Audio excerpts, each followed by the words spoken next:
बेताल पचीसी की 19वीं कहानी। पिंडदान का अधिकारी कौन।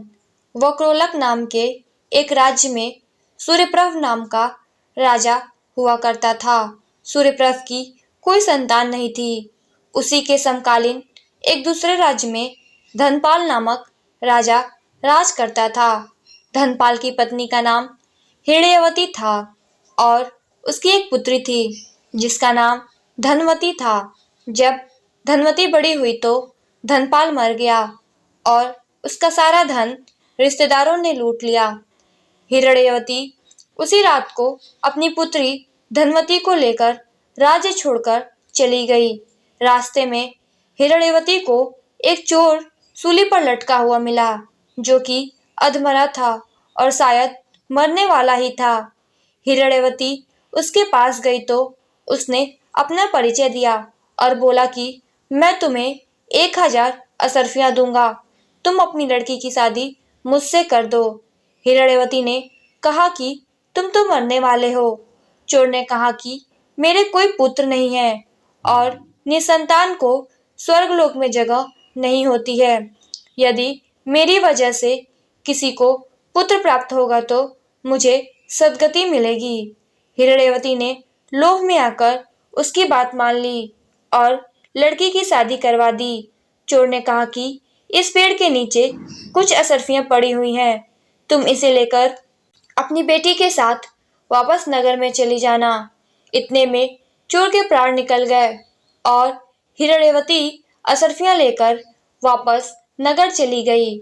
उसी नगर में वसुदत्त नाम का एक गुरु था जिसके मनस्वामी नाम का शिष्य था। मनस्वामी एक वेश्या के प्रेम में पड़ गया था, लेकिन वह वेश्या मनस्वामी से 1000 असरफियां मांग रही थी। संयोग से धनवती को मनस्वामी को देखकर प्रेम हो गया।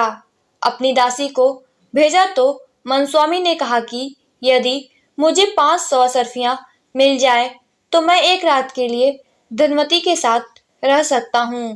हिरण्यवती राजी हो गई और उसने 500 असरफियां मनस्वामी को दे दी। फिर धनवती ने एक पुत्र को जन्म दिया।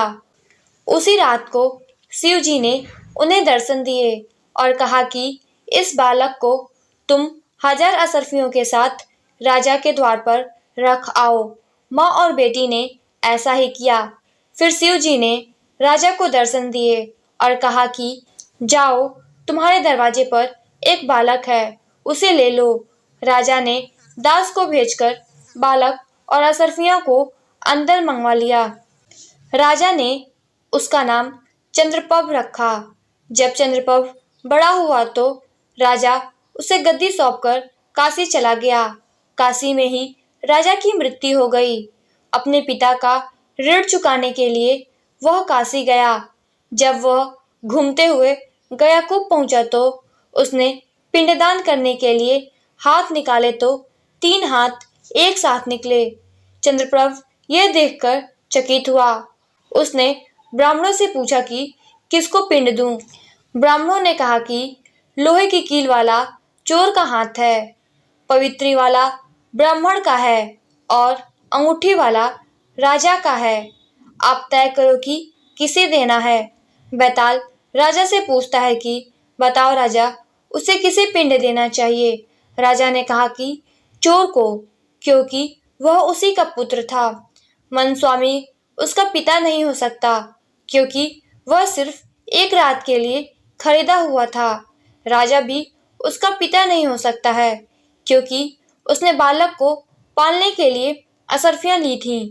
इसलिए केवल चोर ही पिंडदान का अधिकारी था। इतना कहकर बेताल पेड़ से लटक गया और राजा विक्रमादित्य बेताल को पेड़ से लेकर आया और पीठ पर बिठाकर आगे चलने लगा और एक नई कहानी सुनाने को कहा। दोस्तों, अगर आप लोगों को यह कहानी अच्छी लगी तो इस वीडियो को लाइक कीजिएगा और बेताल पचीसी की अगली कहानी सुनने के लिए इस चैनल को सब्सक्राइब कीजिएगा। धन्यवाद।